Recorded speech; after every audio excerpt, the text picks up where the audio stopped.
Welcome to our Hong Kong Brief program, where we dive into the latest happenings around the city with a pinch of zest and a whole lot of insight.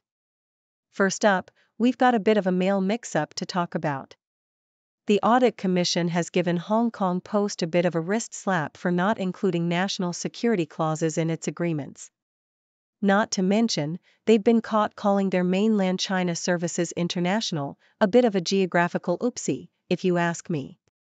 And despite their efforts to jazz up their service offerings, their revenue's been doing a bit of a nosedive. Moving on, AIA, the insurance giant based right here in Hong Kong, is making it rain with a 27% surge in new business value. They're throwing an extra $2 billion into their share buyback pot, which is already brimming with $10 billion. Talk about making money moves. Lastly, we're peeking into the world of investment banking, where CICC is tightening its belt by trimming down base pay for its dealmakers by up to 25%. Seems like the economic roller coaster and Beijing's belt-tightening measures are having quite the party. So, stick around as we delve deeper into these stories. Please continue to watch for detailed content. In the bustling metropolis of Hong Kong, where the pace of change is as rapid as the city's iconic Star Ferry crossing Victoria Harbour, businesses and government entities alike are navigating the turbulent waters of adaptation and fiscal prudence. From the storied corridors of Hong Kong Post to the gleaming offices of AIA Group and the strategic boardrooms of China International Capital Corp, CICC, the narrative is one of transformation, strategic recalibration, and a keen eye on the bottom line. South China Morning Post reports that Hong Kong Post, the territory's postal service with a history stretching back to the days of the British Empire, has come under scrutiny from the Audit Commission. The venerable institution has faced criticism for not including national security clauses in its agreements, a lapse that has raised eyebrows given the current geopolitical climate. Moreover, the watchdog has pointed out an anachronism in how Hong Kong Post categorizes its services to other parts of China, erroneously labeling them as international services. Such missteps aside, the Postal Service is grappling with a more existential challenge: the decline of traditional mail. As digital communication continues to usurp the role once held by letters and parcels, Hong Kong Post's financial sustainability is under threat. Despite efforts to diversify its offerings, the revenue from new ventures has yet to meet expectations, painting a picture of an institution at a crossroads. Amidst this backdrop of fiscal tightening and strategic reassessment, AIA Group, a titan of the insurance industry based in Hong Kong, emerges as a beacon of growth and optimism. South China Morning Post highlights AIA's impressive 27% surge in new business value in the first quarter of 2022. Under the stewardship of CEO Li Yuan-Siong, the insurer is not merely content with riding the wave of its current success, it's doubling down on its commitment to shareholders. AIA has announced an additional $2 billion injection into its already robust $10 billion share buyback program, signaling confidence in its financial health and future prospects.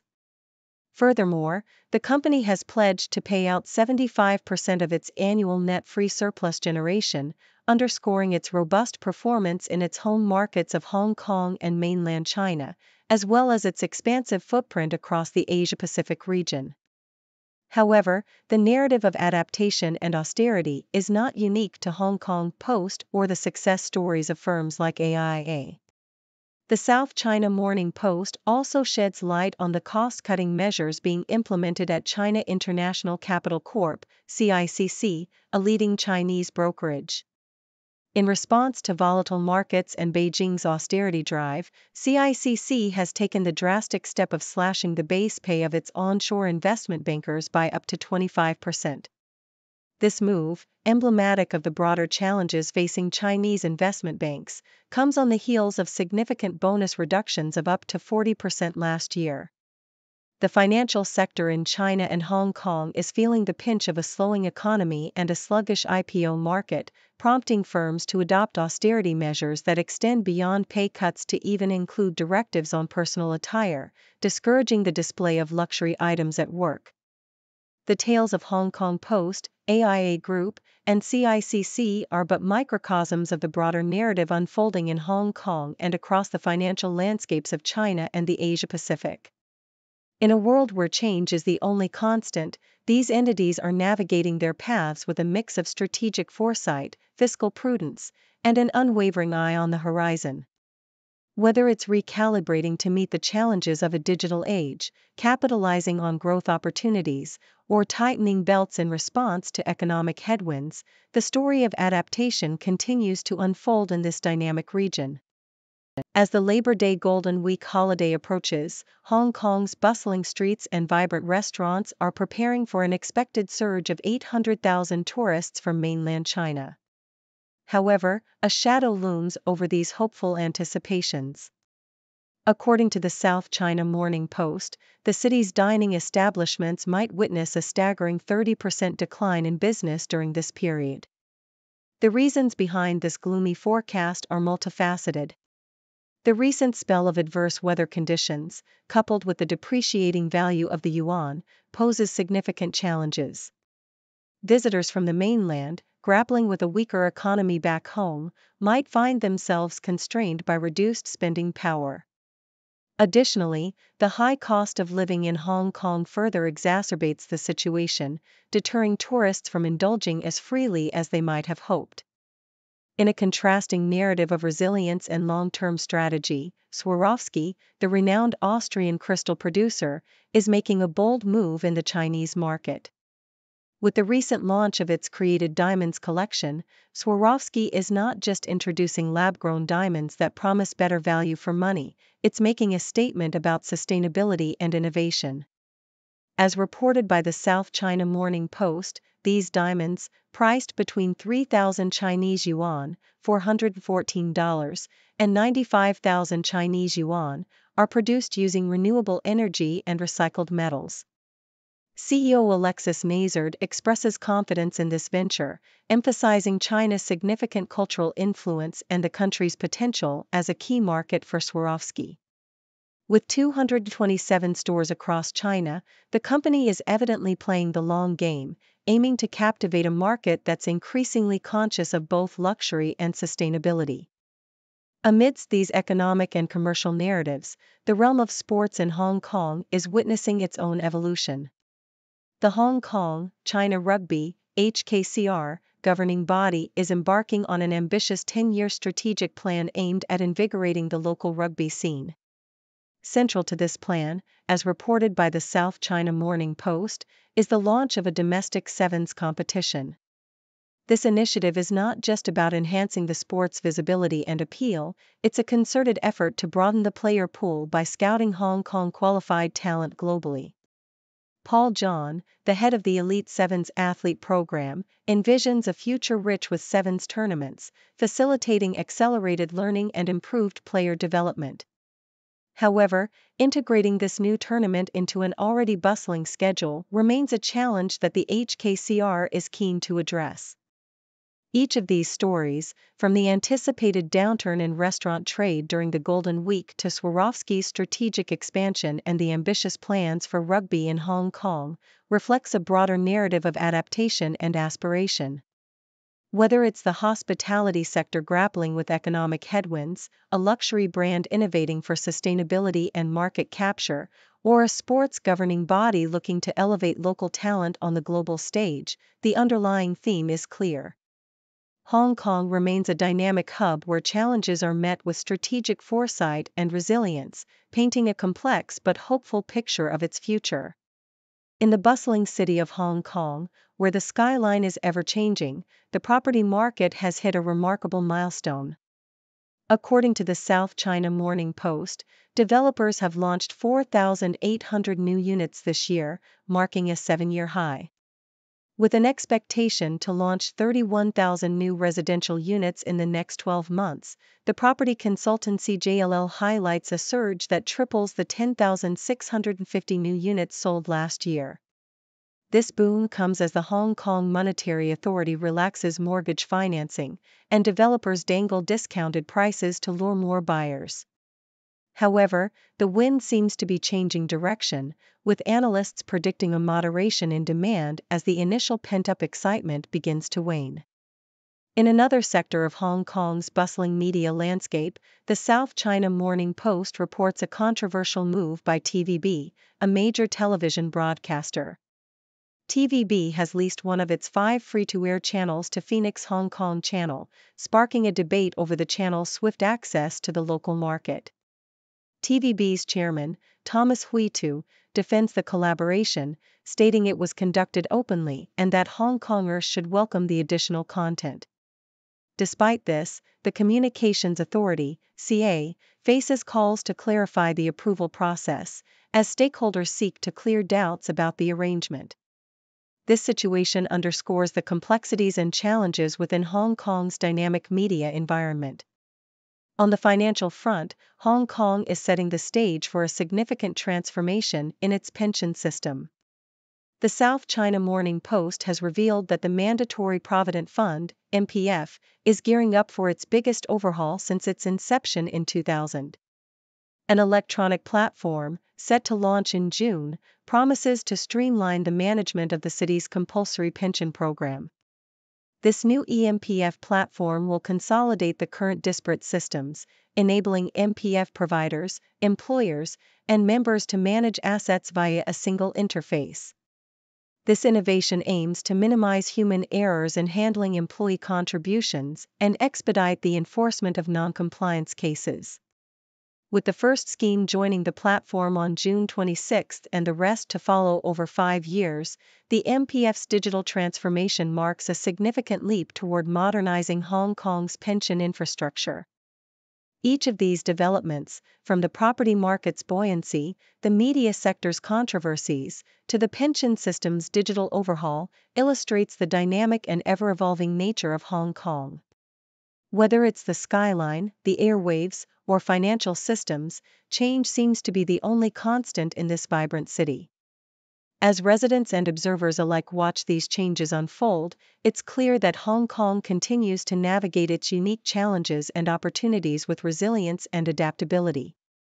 In the bustling, skyscraper-lined streets of Hong Kong, a beacon of hope flickers for the city's stock market, signaling a potential return to its former glory days. According to an opinion piece by the South China Morning Post, SCMP, the China Securities Regulatory Commission, CSRC, has unveiled a comprehensive plan aimed at rejuvenating Hong Kong's status as a premier financial hub. This ambitious initiative includes encouraging top Chinese companies to list in Hong Kong and broadening the scope of the Stock Connect program that interlinks the Hong Kong, Shanghai, and Shenzhen stock markets. This strategic move was inspired by President Xi Jinping's call to reinforce Hong Kong's position on the global financial stage. Analysts are optimistic, predicting that these measures will not only attract a broader spectrum of investors but also significantly boost market liquidity, marking a new chapter in the city's financial saga. However, not all is smooth sailing in the Pearl of the Orient. Another SCMP opinion piece sheds light on the pressing challenges facing Hong Kong's public healthcare system, with a specific focus on the dire state of dental services. Despite the high regard for its healthcare system, Hong Kong's residents are grappling with exceedingly long waits for non-urgent medical care, a situation that's particularly acute in the dental sector. The demand for dental appointments far outstrips the supply, exacerbated by a dwindling number of available slots and a worrying exodus of medical professionals from the city. With a vacancy rate of 27% among dentists and a projected shortfall of 115 by 2030, the crunch is real. The situation is further complicated by the prohibitive costs of private dental care, pushing many to seek more affordable options across the border, though this is not a viable solution for the city's retired and less affluent elderly population. Calls are growing louder for a revamped booking system and expanded coverage for urgent dental cases, highlighting a critical area of public health that demands immediate attention. Meanwhile, on the international stage, a story unfolds that seems ripped from the pages of a geopolitical thriller. The Telegraph reports on the ordeal of Tim Loughton, a Tory MP and vocal critic of China, who found himself detained and deported by Djibouti, an African nation with deep ties to China. Loughton's experience shines a spotlight on the intricate web of international relations and the growing influence of China on the global stage. Djibouti, a beneficiary of billions in Chinese investment and home to a Chinese naval base, appears to be tightening its grip on dissenting voices, especially those critical of China. With China holding a significant portion of Djibouti's debt, 45% of its GDP, Loughton's treatment raises concerns about the potential for other states under China's economic sway to follow suit. This incident serves as a stark reminder of the complex dynamics at play in international politics, where economic partnerships can have far-reaching implications for individual freedoms and diplomatic relations. These stories, each from a distinct domain, finance, healthcare, and international relations, paint a multifaceted picture of Hong Kong's current landscape and its interactions on the world stage. From efforts to reclaim its financial prowess and tackle healthcare inefficiencies to navigating the choppy waters of global geopolitics, Hong Kong finds itself at a crossroads. As it strives to chart a course through these challenges, the city's resilience and adaptability are put to the test, underscoring its enduring significance in a rapidly changing world. In a move that has the business world buzzing, Bloomberg reports that billionaire Reinhold Geiger is on the brink of a monumental deal that could reshape the landscape of the skincare industry. Geiger, the powerhouse behind L'Occitane International, is said to be eyeing a buyout that would take the company private, in a transaction valued at a staggering $7 billion, including debt. The proposed offer would see Geiger aiming to acquire the shares he doesn't already own, with a price range of 33 to 34 Hong Kong dollars, $4.20 to $4.35 each. This ambitious venture is not a solo flight. Heavyweight financial institutions Blackstone and Goldman Sachs Asset Management are reportedly gearing up to back the buyout. Should this offer come to fruition, it would catapult L'Occitane to an enterprise value of approximately €6.5 billion, $7 billion, marking a significant milestone in the company's journey and potentially setting the stage for a new chapter in its global expansion and innovation in the skincare realm. Meanwhile, in Hong Kong, the South China Morning Post highlights a brewing controversy involving Rosary Hill Secondary School, which is facing imminent closure. Lawmaker Tik Chi-Yuan has stepped into the fray, threatening to lodge a complaint with Hong Kong's ombudsman unless the Education Bureau grants the school a 2-year reprieve. The school's sponsoring body had initially planned to wind down operations in the 2025-26 academic year, but abruptly shifted gears in January, opting to transfer students to another institution next term. This sudden change has sparked outrage among the school community, prompting Tik to demand clarity and action from the Education Bureau. He is calling for a comprehensive strategy to manage future school closures and mitigate the impact on students, families, and staff. The families affected by the impending closure are rallying for more support from authorities, highlighting the emotional and logistical turmoil that such decisions can cause. Amid these developments, the South China Morning Post also sheds light on an inspiring initiative led by the Chinese University of Hong Kong, CICC. In celebration of the first Hong Kong visit of Xuelong 2, China's inaugural domestically built polar research icebreaker, CICC organized a conference focused on climate change. The icebreaker, fresh from a 6-month mission to Antarctica where it played a pivotal role in establishing a new scientific station, served as a beacon for dialogue and collaboration. The conference brought together a diverse assembly of scientists, researchers, policymakers, and industry leaders, all united in their commitment to addressing the urgent challenges posed by climate change.